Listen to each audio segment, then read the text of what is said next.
Thanks for listening to the 100th episode of Talk is Cheap. We recorded this in front of a live audience and experienced some minor technical difficulties along the way, so we apologize in advance for any sound quality that might not sound as good as what you're used to when listening to our show. This was a first for us. Please bear with it and enjoy this special edition of Talk is Cheap with special guest, Giants linebacker Jonathan Casillas. From NJ.com, this is Talk is Cheap, a New York Giants podcast. We're talking big blue football all year round.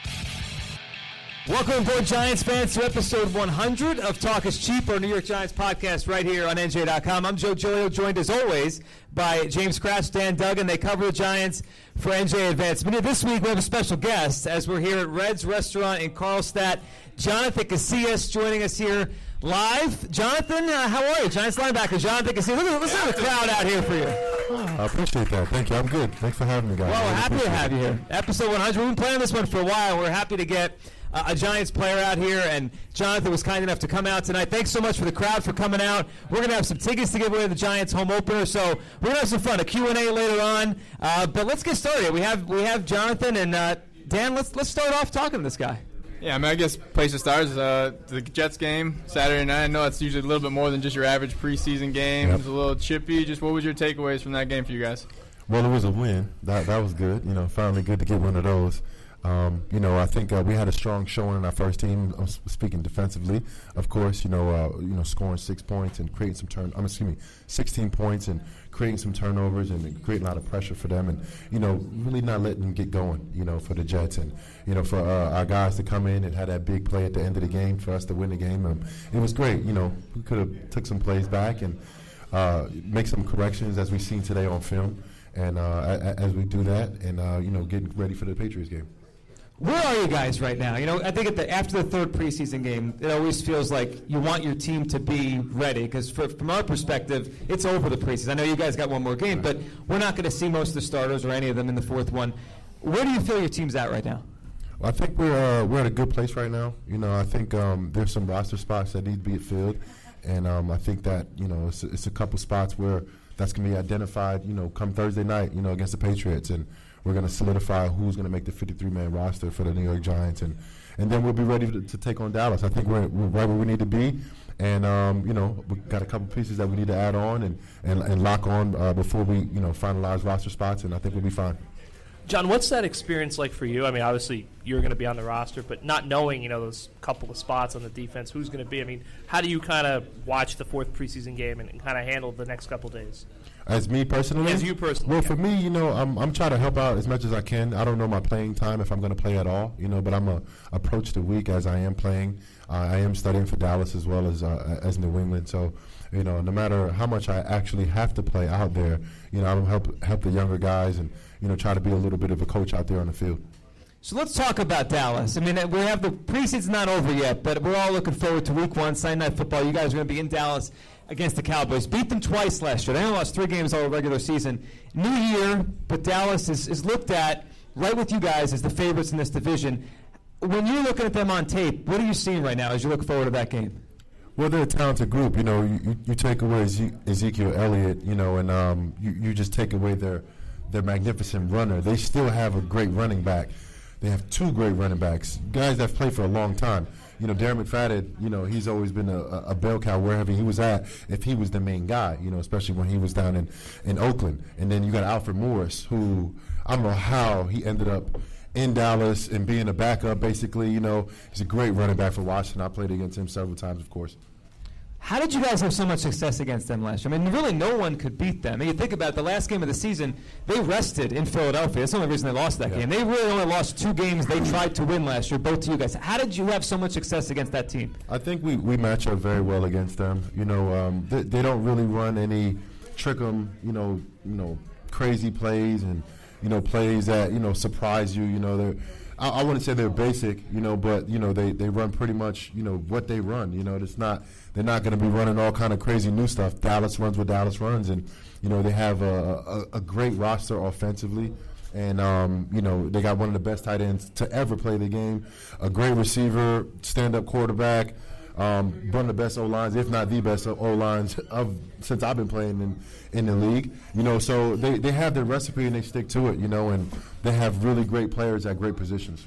I mean, you're obviously going to be fired up whoever you play in the season opener, but it seems like it's always the Cowboys. Right. It's always there. You've known this game's been on the calendar for, 4 or 5 months. Right. What is the feeling like all offseason knowing that that's where it's going to start again? Oh, it's great. The division leaders, the guys that were maybe shoo-ins to be in the Super Bowl last year, and that's always something that, that you circle on your calendar, now that they're division rivals. Not now they're division rivals, but, so happens that one of the better teams in the NFC is our division rival in the Dallas Cowboys. So, we've been preparing for them for a while. We know who we're going to play, September 10th.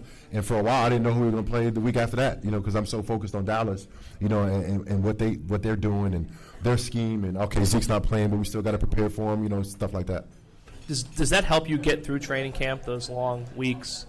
Oh, yeah, looking forward to the first game. Oh, yeah, for sure. That's why this week it's a little different. It's a little funky. It's a really, really, really short week. And for me, we're kind of doing a little Dallas work, so it's a little different. But at the same time, everything was pointing to September 10th. The way we draft, the way we pick up free agents is designed to be Dallas. And Dallas is September 10th. That's just the way you do things in your division. You got to beat the best teams out there. You mentioned Ezekiel Elliott a few minutes ago. We don't know if he's going to play or not. They're having the appeal this week, and we'll see. Do you pay attention to that as much as maybe we do? Are you paying attention, or are you just focused on what the plays they run? Because you mentioned they have other good backs that would fill in for him. How much are you paying attention to the day-to-day stuff with if Ezekiel Elliott's going to be on the field or not? I don't pay attention at all to the day-to-day. I just, if it comes out that he's not playing or if it comes out that he's playing, that's fine. They may manipulate their game plan a little bit, but not really. Like I said, they have really good backs behind him, and maybe Alfred Morris is a little more of a different runner than both of McFadden and Ezekiel, but they're not going to do too much. Dallas is Dallas. They're going to run what they run. Is the vibe different for you at all coming off of the 11-5 season, going to the playoffs? Just when you're around Jersey all the time, you feel the fans. I mean, does it feel a little different? Yeah, it's a lot more Super Bowl talk. That's been very abundant. You can ask my dad, Flash. It's pretty standard in his conversation when he meets you. And it wasn't like that 2 years ago. When I first got here, it was like, all right, we got to get this thing going. A couple of 6 and 10 seasons in a row, and so it was good to get back on the right track and get back to good Giants football. So now you've obviously been on 2 Super Bowl teams, and you know what that feels like. Yep. Does this team? Would you know right now if it has that feeling? Well, I was only on one Super Bowl team during this time of the year, which was New Orleans, and I was a rookie, so I had no idea what I was getting myself into. But the last couple of years, and I felt good. This is a really good team. I mean, we have a Manning, Peyton and then Eli. They've won Super Bowls. So you always got to take that into fact. And he had a strong Green Bay game, to finish the season. And everybody says, when I was a kid, everybody says, get Eli to the playoffs, see what he does. And I feel like he's that guy. And I think we all believe that, no matter how struggled the Giants have in the regular season, 9-7, the 2 Super Bowl seasons. And Eli finds a way, and we all believe that. Jersey guys believe that. New York guys believe that. Giants fans, we all believe that. What is it like to have that then? I mean, you've played with some great quarterbacks, Brady, Breeze, Eli, to have a quarterback who you think if we just get to the playoffs, he's going to take us home. It's great. It's really great, but he's still human. Eli's still going to throw a pick here and there. So at the end of the day, he's still human. We're still human. Mistakes can be made. Even the best quarterbacks have had really bad seasons. Maybe not personally, but collectively as a unit. It just happens. You know what I'm saying? So we want to make sure everything's not perfect, but we prepare the right way for every game, and treat every opponent that we play with their due respect. Is there a different feeling as a defensive player when you have those quarterbacks on your side that if you just keep the game close? When you were with Drew Brees, obviously Tom Brady's been doing this forever, and Eli has that reputation that if you keep the game close, in the end, in a big game, you feel like those guys are going to go down the field and score. Yeah, for sure. You know, and I've also been a part of the other side, you know, where it's like, man, the defense has to win the game, you know, and that's a tough feeling. You know, it's like, oh man, the offense is back out there, but the situation is not that good. You know, we don't have that many timeouts. I don't know. Definitely with Eli, you're like, all right, get Eli back the ball. He's going to win the game for us. You know, doesn't happen all the time, but every time it happens, we always believe that he would. So that feeling never crept in last year because the offense obviously struggled, and you guys did carry them for a lot. But we still believe in Eli, you know, and Eli we trust, you know, and that's how we built our team, you know, to be for Eli. You know, we brought in Brandon Marshall, and you know, we signed Sterling. You know, we drafted Sterling. Excuse me. You know, we brought in Evan Ingram this year. Like, you know, I think things are built for Eli to have success, and with Eli's success, the Giants have success. The one thing I don't think it's talked about enough with Eli is that Iron Man streak. For a defensive player, I mean, you know it. You're trying to get the quarterback every week. Yep. I just find it amazing that since 2004, that guy hasn't missed a game. That has to be a comforting feeling for the coaches, for you guys on defense, for the whole team, knowing no matter what happens this year, week 6, 7, 8, 12, he's going to be under center. Right. Unless something, you know, catastrophic happens. But, yeah, man, I mean, it's great to have the center of your team, you know, the focal point of your team, very consistent, or the consistent block, or the pillar, whatever you want to call it. Like, you just know he's there, you know, and you can just build around him. And I think that's what the Giants have done since Eli has been here. It's great. Let's go to the Super Bowls, because you've won 2 now. And both of the games that you played in the Super Bowl were really exciting games and back and forth and really turned on a play. And you recovered the onside kick. The Saints-Colts Super Bowl, coming out of the half, Sean Payton calls for the onside kick. What were you thinking when he made that call? Was that something that was planned all week? Was that spur of the moment? How'd that happen? Well, you know, it's crazy because we ran that kick. It was called ambush. And the way that Thomas Morstead kick it wasn't an over-end type of onside. You know, sometimes a low dribble and it pops up high, and a double dribble, low bounce, whatever it is, or to kick it directly at somebody. His was like a top. He kicked it on the side and it spun like a top. And it literally went to like 13, 14 yards or 12 yards, and it will come back. Like, it was like the weirdest thing. And in practice, it always worked. Like, it always worked. We ran it every week. Every week we prepared and ran it. Never ran it all year. He never said that we were going to run it at any point. And then all of a sudden, you know, we're going back and forth in the Super Bowl. We get in at halftime. He comes in. Sean Payton comes in fired up. We're running the ambush. And everybody was like, yeah, let's run it. Because we all knew it was going to work. You know, it so happened that it went between a couple guys' legs, and it started popping around, and then I was able to come from the backside, but it ended up working out, you know, in the long run. But it didn't work out how we planned it. That wasn't planned. Well, we were watching that. We got to ask you, because you always hear what goes on the bottom of piles. What goes on the bottom of a pile in a Super Bowl on an onside kick? I mean, it felt like it was 5 minutes long, bro. I mean, if you watch the video, I come from the backside, and when I dove in, I literally had the ball in my hands. Like, it was like, whoa, like the ball's right there. And I'm literally squeezing the ball like the life of the ball, and I feel nails, and I feel people grabbing and twisting my face mask, and, you know, I'm getting hit. I don't know what I'm getting hit with, a knee, I don't know. And like I said, it lasted like 5 minutes, and then once they start pulling guys off, and I feel like, you know, it's like maybe 200 pounds, 250 pounds, not 670, you know, 700 pounds on me anymore, you know, and I was like, all right, and I looked at the ball, and then there's a blue glove come off the ball. I'm like, all right, it's our ball. Like, we got the ball, and it was like white ball, and that was it. How much of a relief was it to hand the ball to the official, I guess, at the end? I mean, just for them saying white ball, it was just like, wow, like, it really worked, you know, and not to say we knew it was going to win the game after that, but, like, we knew it was a huge momentum swing. And back then, I remember the plan was to steal a possession from Peyton Manning. And the interception happened a little later on in the game, too. But that was what we wanted, steal a possession from Peyton Manning, because he was, you know, I mean, Peyton Manning back then, he was throwing for 4,500 yards a year and 40 touchdowns. You ever talk to Eli about that? No, I never did. You stole a Super Bowl from the Manning. That's true. You got to get one back now. That's the whole thing. You got to give one back to the family. Well, that's the question. You won one in New England. You won one in New Orleans. You don't give those back. No, most guys don't get one. But what would it mean to get one here? Everything.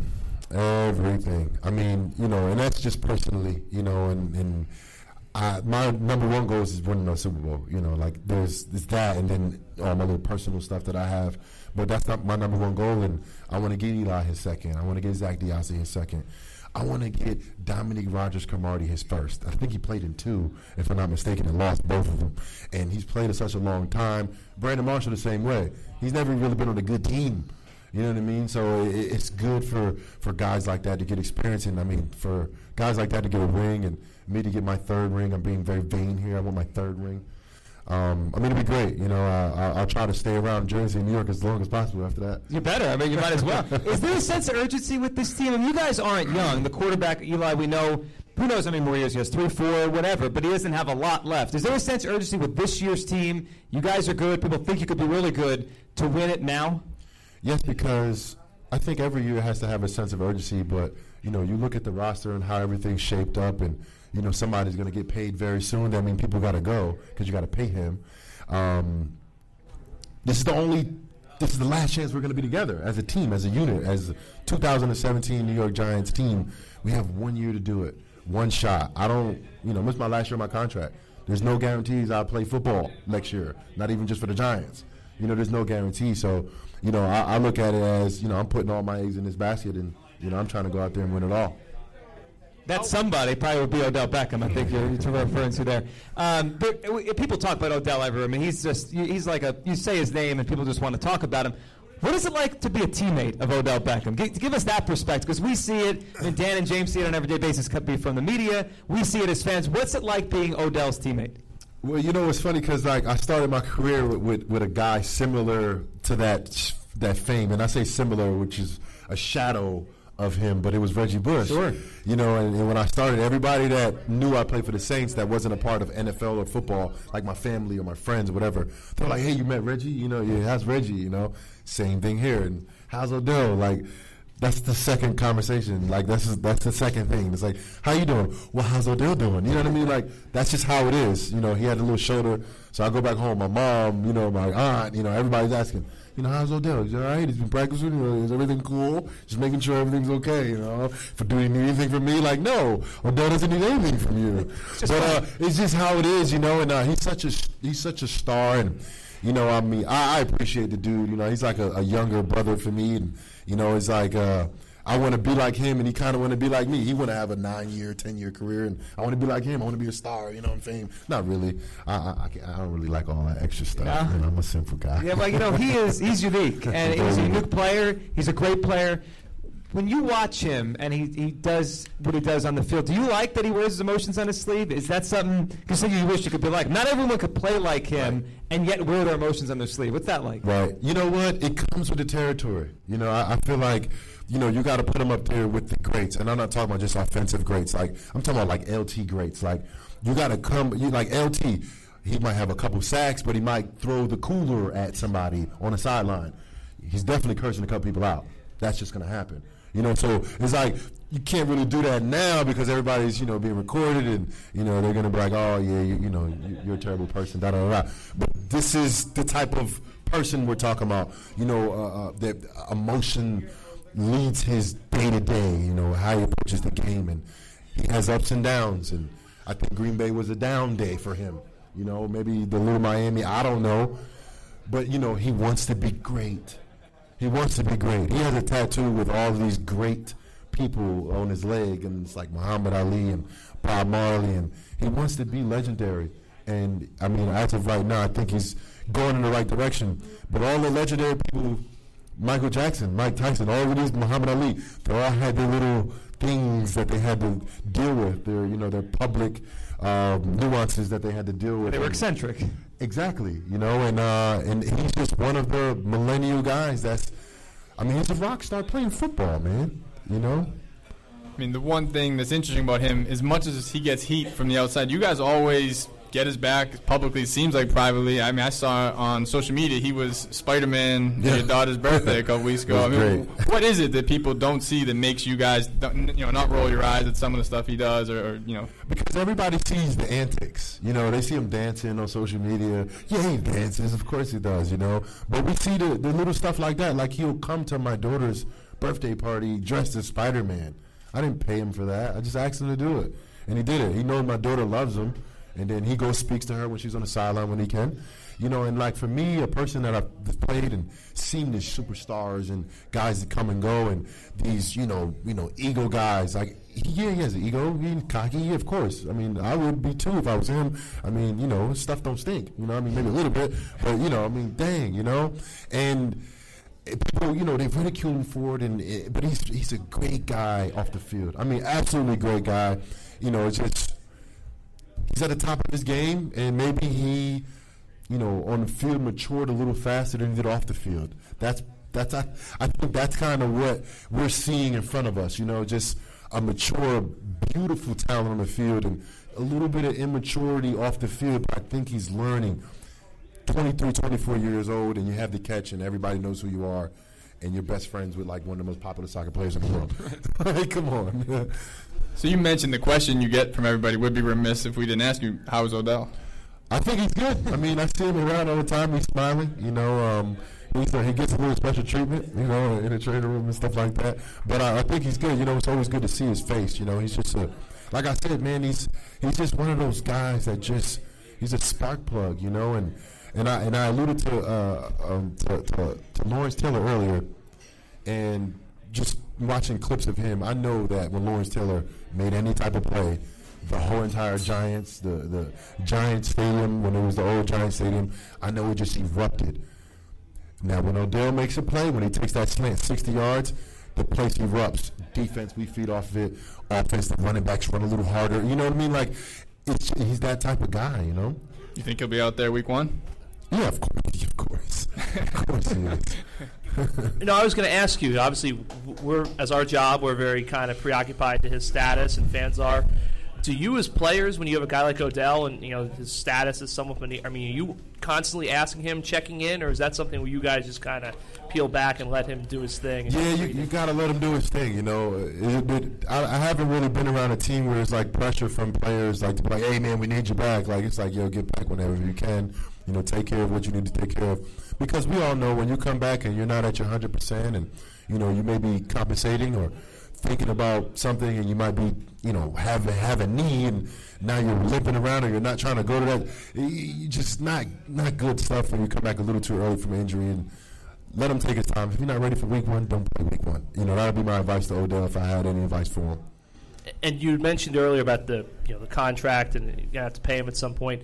When Odell comes out and says he would like to be the highest paid player in the NFL, does that have any impact in the locker room? Because as you said, you know, if you're going to pay him and you have Eli and you have other guys, you know, some other guys aren't going to be around. Or does Odell just have the ability to, you know, the way you guys respect him so much that you don't really have that issue you might have with other players saying that? Well, I mean, I just been around for so long that I know when stuff like that happens, you know. In New Orleans, when they had to pay Jimmy, stuff had to get shifted. You know what I mean? That's just how it works. You know, you got to prepare for it. Big quarterbacks, you know, young quarterbacks, when they get their real big deal, stuff just happens. You know, and he's that type of player where he's going to be the highest paid receiver. I don't know about highest paid player ever. I don't know about that. I hope so. You know, I always want the best for young guys because that always paves the way for other guys coming behind them. You know, so it doesn't faze me. I just know, you know, hopefully the Giants can do something with me before they do something with him. Yeah. You know, they might not have anything left. You know? Well, your contract's up first. You're after this year, so maybe we'll take care of you. You know, you said you've been around a while. It's just amazing how much the Giants have changed in the short time you've been here. This is going to be your 3rd year with the Giants. Yep. I mean, just 1 year, you know, 2015 to 2016, personally for you, you were part of one of the worst defenses in NFL history 2 years ago. The jump you guys made in 1 year was remarkable. I remember when you guys signed all those players. You signed Janoris Jenkins, and you brought in Snacks Harrison, and you sit there and you say, all right, this is going to improve the defense. Did you think you guys would jump that much with those guys? No way. I mean, we were at one point, we were probably the most dominant defense in the league for a while. It was incredible. You know? And, you know, never would you have thought from being at the bottom, you know, losing every 2-minute drill possible, you know, to being the most dominant and feared defense at one point during the year, or top 3 at least, you know, for at year's end. You know, there's no way you can think of that, but, you know, that's just a lot of people doing their job. Jerry Reese, starting with him, and him doing his job and bringing in Snacks and Keenan and Kelvin and Shepard, you know, bringing in guys like that, and OV, and, you know, having a healthy JPP, and a little bit removed from his accident, and JVP's playing the best football I've ever seen right now too. Segue to that, playing awesome. He was great the other night. Yeah, but and then it's the coaches and getting rid of some things that maybe weren't that good the year before, and then players buying into everything that Spags has in front of us, and then guys like myself, Kelvin, and doing things that we were maybe a little timid to do the first year because we didn't really know the defense like that, and we didn't really have that familiarity where we can check out of certain things. And I feel like at the end of last year we were just clicking and everything was going right, and nobody could get a yard, and nobody get first downs, and if they did, we're going to stop. If they get a red zone, we're going to stop them. That confidence was there. Maybe it didn't start out like that, but as the year went on, it definitely built. We've seen teams spend money in the NFL in the offseason. More often than not, it probably doesn't work out. What was your reaction when they started spending all that money, and when did you realize that this is the real deal? These guys are all going to come in and make a big difference. Well, I didn't know I didn't know how good all of those guys were. I think I knew all the names because Olivier was the highest. He was the most touted DN, and I think they had a transition tag on him in Miami. Right, yeah. So that guy was pretty public, and that's actually I found out who he was. And I was like, okay, all right, maybe the Giants are shot him. I don't know, and then you get there and you start seeing these guys work in practice and OTAs, and you're like, all right, they're pretty good. And then preseason happens, you're like, all right, these guys can play some football. And then Dallas happens, you're like, oh, we got some guys. We got some real good guys, and it's great to be alongside of all of these guys on our defense, man. You spoke earlier about how everything you do is engineered to Dallas. How big do you think Snacks has been as this? I know we talked about this before, but getting him in the middle, it just seems like everything in the defense kind of feeds off of him and the ability to stop the run on first and second down. He is one of the most unbelievable talents in the NFL, and I think it's overlooked because he's so close to the ball. I think a lot of guys, even the guy in Dallas, Travis Frederick, he's a Wisconsin Badger. They don't really talk about him, but he's really, really, really good. But it's just, those big uglies, they don't really get all that publicity. But Snacks is a beast, man. And I just had to learn to play with him, for the first couple of weeks because he does stuff a little uncanny, and he can hold two gaps because he's that strong. He can throw a guy and play two gaps in front of him. He just does some stuff like that, and it's just like, all right, now as long as I get the play off this dude, we're going to be good. And because he starts it, the ball's right in front of him when the ball snaps. So it got to go through him unless it's pass. You mentioned, the year before, the year the guys didn't play well defensively, maybe you weren't comfortable, didn't know the defense well enough. How about Spags the last couple of years? I mean, we know he's had success in the NFL, a lot of success with the Giants, winning the championship before, but you guys had more players for him last year. It felt like he could put his system in with the kind of players that he needed. The last year he didn't have, 2 years ago didn't have the players. Last year you guys had the talent. What's it like playing for Spags? Well, I love playing for Spags. This is my fourth year playing for him. One in New Orleans and then, of course, 3 here. And, I think he's grown as a defensive coordinator I've seen. He's listening to his players a lot more than I'm used to, and that's great. I mean, I think everything, everybody has their traditions and what has made them, But the game is changing. Mm-hmm. You have to be able to go with the times and be able to, transition what you have to what you got. What you have in your scheme to who your players are. And I think he's doing a really good job at that and kind of letting us take hold a little more than we were, let's say, back in 2015. Yeah, and that year, obviously the struggles you guys had. So this is now 4 years you're going to be with Spags, 3 with the Giants. This is year 2 with Ben McAdoo. What have you noticed the difference in him compared to when he took the job over for Tom Coughlin? He's a lot more comfortable. Is he? Well, the hair, though, he got that haircut now. That's a big difference. He's slick, man. And he's such a great dude. He's such a great guy, and he doesn't try to act like he know it all. That's what I like about him so much. I hear him even talking to some guys, and he's almost asking questions. You know what I mean? Just trying to figure things out because he is trying to figure things out. He's only a second-year coach. He's a young head coach, and he's doing such a great job in communicating to us. There's nothing that goes on, I think, with the Giants that if the players need to know, he would tell us. And he's definitely empathetic, too, about everything that's going on with the world. And I don't know if you guys know that we watched that movie, Detroit, and, that was very racially tense movie. And, even before it, he said it's not mandatory. It's optional. And I think about 95% of the guys stayed. Maybe the other 5% were just like, oh, it's optional. All right, I'm out of here. Not that they wanted to leave. They just said, hey, I have to be here. But it was such a, sensitive movie. It was like he's that type of guy that would play that because that's what he wants his atmosphere of his locker room to be like. To have, a movie like this and to start some conversation and have some guys, who haven't experienced being a minority, one of the white guys on the team, be around, other, black guys, minorities, and see their reaction when they see the movie. You know what I mean? That's very powerful to be around, because that movie was very, very, very intense. And I'm just glad that we did that as a team, and the choice of movie was awesome. I mean, you've been a bunch of different teams with a bunch of different coaches. How unique is that type of thing that he does? Well, I mean, I've watched movies before, but they were like, what was the sniper movie? American Sniper. Yeah. I watched that one. I mean, that's okay. That's not, racially tense. Yeah, it's different. You know what I mean? Yeah, it's intense in a different way. So, for him to pick that movie, I feel like the times that's going on right now, I think it was very thoughtful of him, and then putting some on us, like, you guys should be mature enough to handle this and then talk about it. And then have a conversation. If you want to bring it up in the hey, I got to talk to you about something, coach. And, he always says he has an open door, and I believe that. I went up there and talked to him a couple times. So, I mean, how much did you even know him? Because he was an offensive coordinator. I didn't know him at all. And so he was in the building with you, and you didn't know him. I didn't know. I just knew his name. Like when they said, "Oh, McAdoo's gonna be a head coach," I was like, "Okay, that's the offensive coach, right?"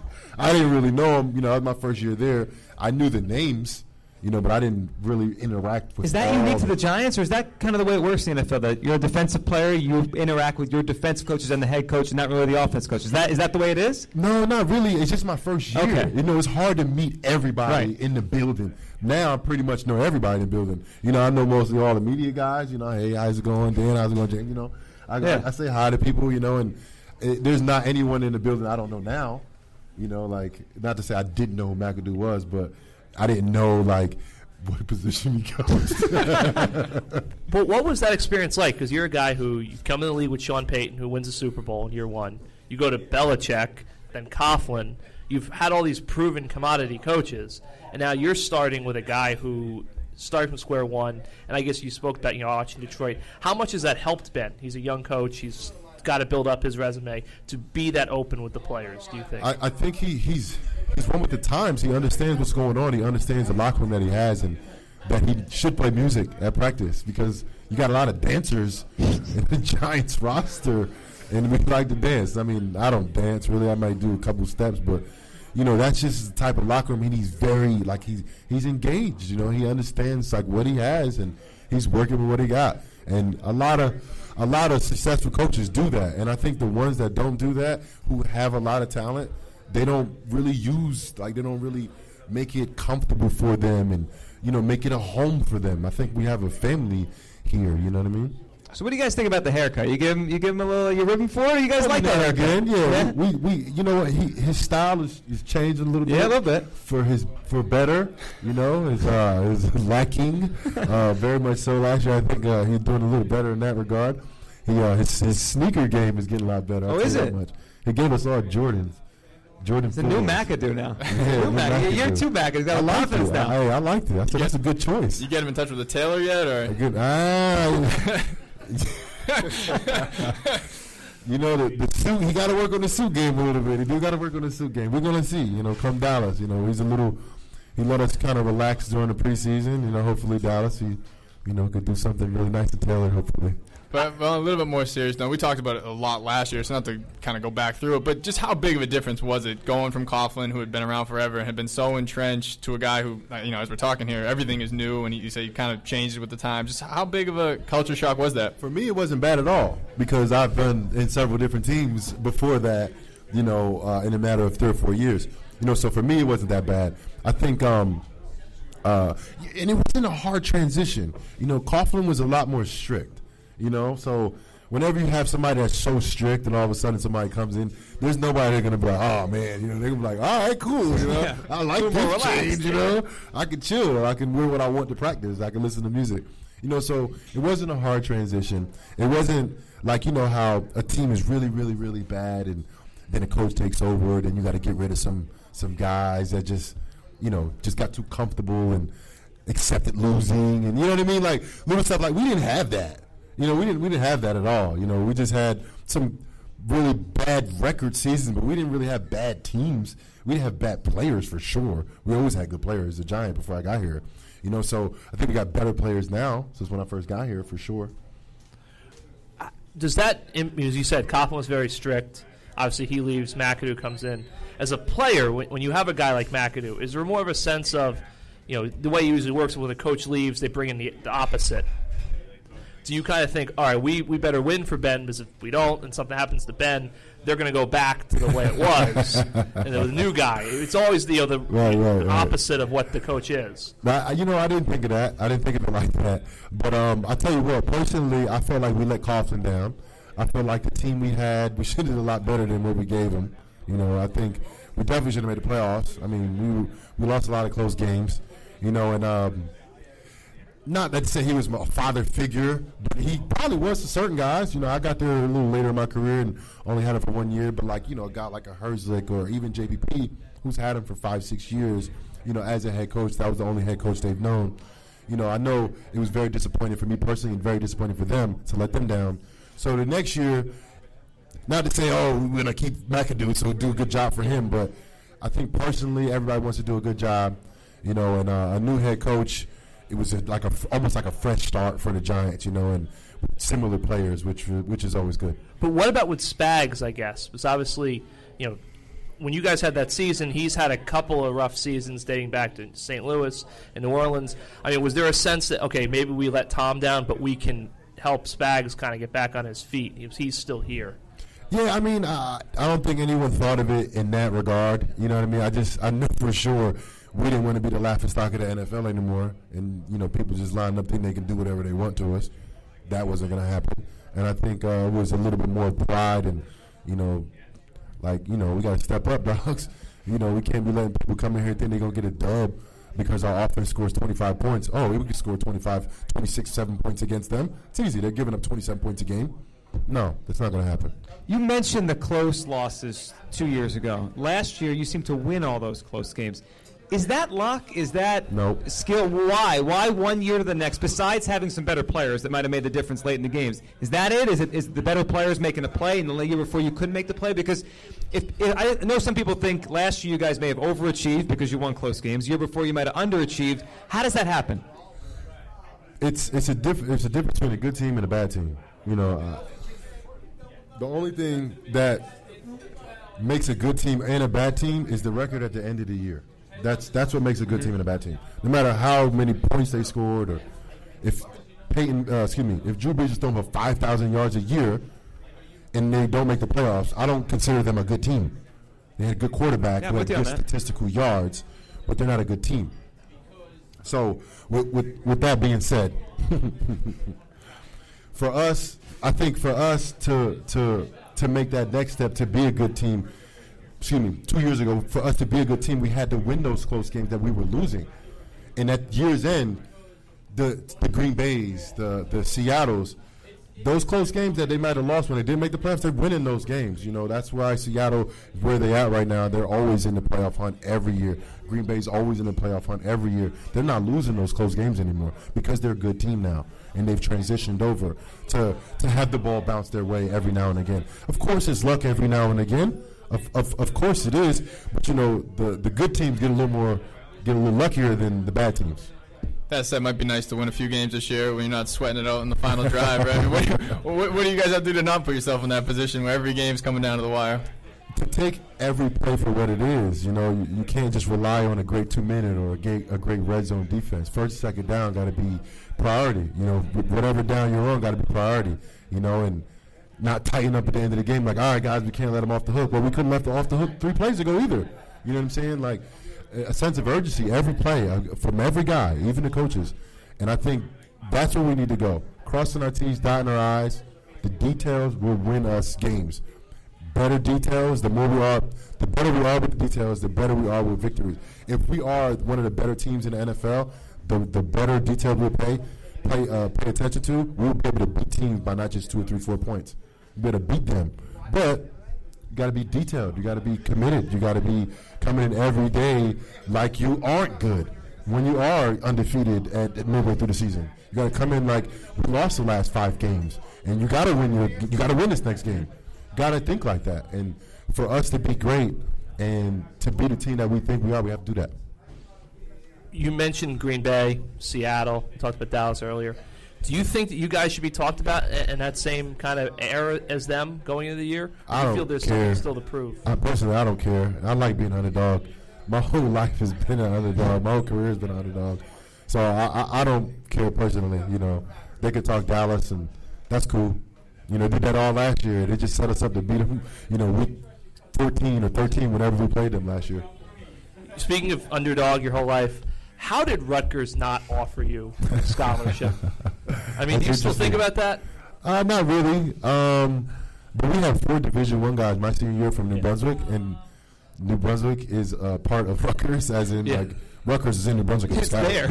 It's there. You know? On campus. The coaches are at all our games down there. Yeah. And they didn't offer none of us, which is astonishing to me. And I don't know. All I know is if Rutgers can keep half the players from Jersey in Jersey, they can compete in the Big Ten. Definitely could have won the Big East a couple times. Many times, yeah. Right, for sure. Especially when Kenny Britt and all those guys were there, and Taekwon Underwood and Ray Rice was there. Man, they didn't win the Big East, did they? No. They should have won the Big East with that talent. It's incredible, man. All you guys were in the NFL. You guys basically all made the NFL. A bunch of Jersey kids. McCourty twins, yep. Yeah. Do you give Shiano a hard time in Tampa Bay? Like, you know? No. We were trying to win a game in Tampa Bay. But speaking of Shiano, I mean, you've played for a list of coaches: Peyton, Belichick, Coughlin. Obviously, Macker's trying to get that level. What is it about, you know, the first three I mentioned have won Super Bowls? Is there any similarities you see that has made Sean Payton and Bill Belichick and Tom Coughlin so successful? They're all Parcells disciples, all of them. They all have similar things that they do. They're all different, of course, but they're all Parcells disciples. They're all kind of in your face type of guys. You know what I mean? Even Coughlin, you know, he's kind of in your face one day and cool the next day. You know what I mean? But you had to get used to that. And I heard that's how Parcells work. Her Parcells will kind of get after you one day and then see you in the training room the next day and be like, hey, man, how's your mom doing? You know, and that's how those guys are. Bill Belichick, of course, he's the monotone difference out of everybody. Just little quirky things that he does. But he still has his ways, how he treats practice. And pretty sure he communicates with Parcells consistently, just like Sean Payton does and just like Tom Coughlin, I'm sure they do. Any good Belichick stories? Because you always hear that there's stuff's a little different behind the curtain than what we all see. You know what? He put pressure on you in the meeting room, man. Like every Wednesday in New England, and you know how the week goes. Monday, and then game Sunday. You either have Monday or Tuesday off, and one of the other days is like a come in and bring out the rush stuff, and maybe you have a walkthrough, maybe not. Wednesday's the next work day, and everybody knows that. So sometimes the night before they put out the stuff on the iPads or whatever.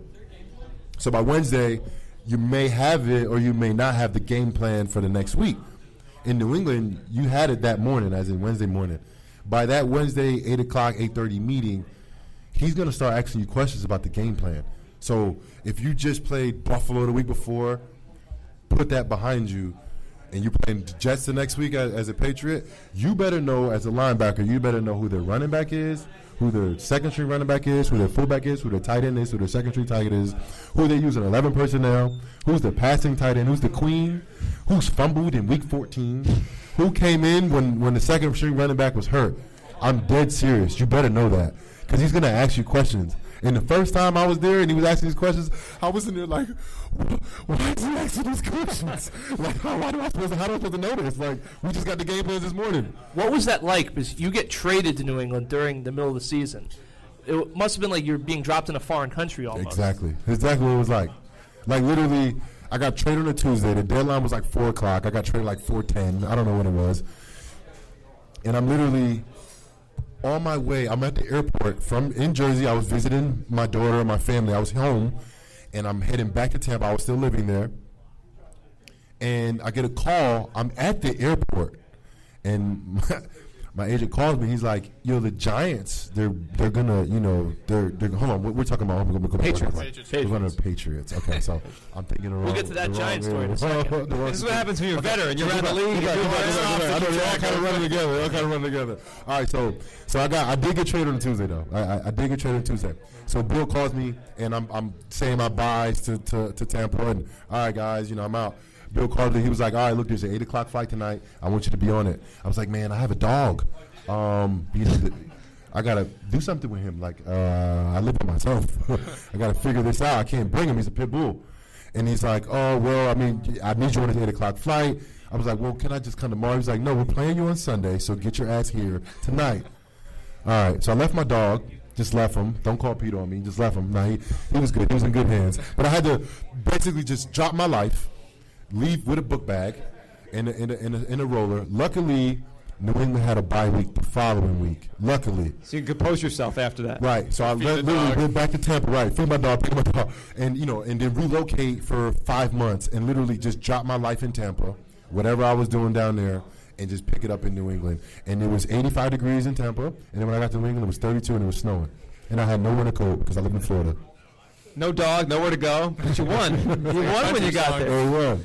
So, all right, tell the Giants story. Then you kind of started going down that path. Might as well finish that one. So the Giants one was funny. So that was free agency. I was a free agent at the time, and it was the same thing. It was like free agency just was starting, and my agent was calling me like, oh, we have a couple teams interested, but he's like, I think the Giants are gonna give you an offer, and I'm at the airport. I'm like, all right. So where are we at right now? He was like, just give me a second. So I'm outside the airport. My flight's leaving in 2 hours. I'm just sitting on my bag. I'm just waiting, playing Clash of Clans on my phone or something like that. And then he calls me. He's like, the Giants, they made you an offer. And honestly, I don't think we're going to see a better offer than that. And he probably told me somebody else's offer. He was like, yeah, you're not going to get that because he was a full-time starter last year and you only played 20% of defense. So you should probably take this deal. And I was like, all right. Then I waited out, and I was like, why am I thinking about this? I get to play for the Giants at home. No brainer. I said, look, I was on my way to Tampa. I should probably stay here, right? He was like, yeah. So changed my flight, whatever, signed the next day, and everything was cool. History. I mean, how does a guy go 6 years in the league as a situational player, like you said, special teams, and now you're, starter, never really coming off the field? How did that happen? Just put in the work, man. Just put in the work. I think, if I had opportunities early in my career, if some injuries didn't happen, I think I'd have been a starter a little earlier. I was a starter as a second-year guy, and I got hurt for a preseason game. And then after that, I was kind of just, I limped around for about a year just kind of dealing with this injury. Sometimes that happens, and then Spags came, and then Spags left, and then it was like a culture shift, and then I went to Tampa, and then, stuff like that happens, you know what I mean? And the good players, they stay around. It happens to a lot of people. DRC. Dominic Rodgers-Cromartie happened to him. Mm-hmm. Dominic Rodgers-Cromartie had a terrible year in Philly, but people don't even remember he played in Philly. But he was in Philly. Eagles fans still think he's bad. I'm like, he's good. He was in Philly that 1 year. He was probably terrible over there, just not playing hard. I don't know, but it happens. And the good guys, they stay around. DRC's on his 10th year. I'm on my 9th year. I don't think we should ask Sir, what is he like as a teammate? Oh, he's great. We got so many characters. Like, he's just so different. Like, I saw his Instagram one day during the summertime, and he's at church, right? And the camera's facing away from him. He's at church. And then he hits the camera to turn to him. He has a Power Ranger outfit on, costume, full costume. You can't see his face, but then he has normal button-down clothes over it. I'm like, yo, this dude is insane. And no one says anything to him because they're like, oh, that's just DRC. That's just Dominique. That's the type of guy who's just quirky like that, But I love him. I love the dude, he's an older guy like myself, and we're called the what they call us around the dang locker room. It'll come back to me. Old heads? No. Yeah, OGs and old heads. Yeah, that's for sure. Who's the funniest guy on the team? We always hear Eli's a prankster. Is he? Eli Apple or Eli Manning? Eli Manning. He is. He got me mad one time because he threw a medicine ball in the cold tub and it splashed on my phone and I didn't know it was him. So I turned like, who who that? And it was Eli. And I'm like, Eli, dang, man, I can't really get mad at him. You know what I mean? Yeah, gotta let that go. Just wipe my phone off. You know? But, I mean, Snacks is very funny. DRC's a funny guy. Jackrabbit. I mean, I hang around a lot of guys on defense. He's a prankster, too. You know, but I think punchline for punchline, I think Snacks is one of the funniest guys. I mean, we always talk so much about chemistry on the outside. How much of a difference does it make on the inside? I think it matters a lot. The teams I've been successful with, you know, Super Bowl or not, the good playoff teams that I've ran with, great chemistry. You know, in New England when I got there, I knew it was something special about them. Not only just Bill and what he did inside the walls, but you know, within 2 weeks I was hanging with Hightower and Jamie and Chandler Jones and you know Deron Harmon and McCourty. You know, all those guys, you know, because they all hung around each other. You know, I'm just trying to learn the plays. You know, I'm trying to get a little more knowledge, you know what I mean? Because I just got there, and they all were hanging around each other. You know, and I know offensively, Shane Vereen hung with Edelman, and you know, it was all like that. And the good teams, I think, are like that. All right, let's play a little, you know, this is how we'll wrap this. We'll play a little word association. We'll throw a word at you. Tell us the first thing that pops to your mind, all right? Uh-oh. And then we'll take some questions to the crowd. We have some tickets to give away to the Giants home opener. We'll start with this. Roger Goodell. That's what came to my mind. I laughed. Is this a little giggle? I don't know. I mean, man. Whew.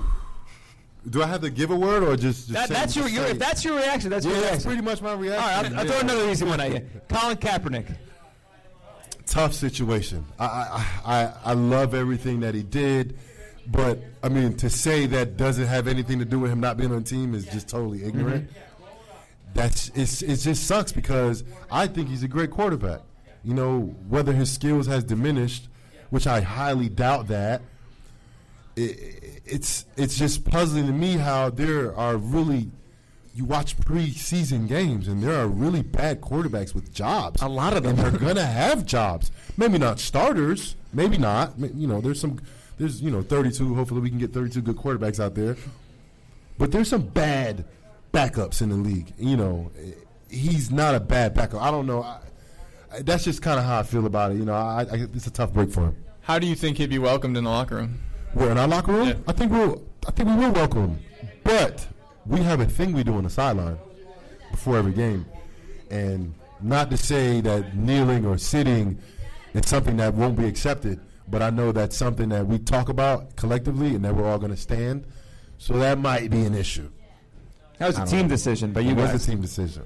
How did that come about? How did you guys decide that? Mike Sullivan, the offensive coordinator, he did Army. He was in Army. And, it's very close to him. Just about... Not about all the standing up for yourself and all of that, but more of just the fallen soldiers and paying your respect to them because of what he's been through. And, you know, he's been out there, and some of the guys he went out there, his teammates that he went out to the battlefield with, didn't come back home. It's for them.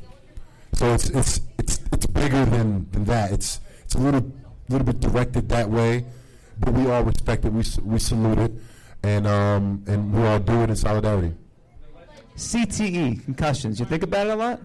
I don't. I try not to, you know. But every now and again, it's like, man, I be forgetting stuff, and it's like, man, is that CTE, man? I don't know. I'm looking for my phone. It's in my hand. I don't know. You know, it's scary to think about it, but also, you know, having a pinched nerve in your neck and not being able to move your right hand and you know, tearing in your ACL and your Liz Frank too. Those are all scary things to think about as well. CTE is a little more post-football and worrying about, you know, if you could communicate properly when you get older. You know, it's something scary to think about, but when it comes to football, if you think about stuff like that, I don't think you should be playing the game. You know, I think a lot of guys that start thinking about concussions and CTE, those are the guys that retire. I think if you do start thinking about stuff like that, it's about time to probably shut it down. You talked about the Cowboys to start. Let's wrap with the two division teams. Philadelphia Eagles. Second rival. Hated.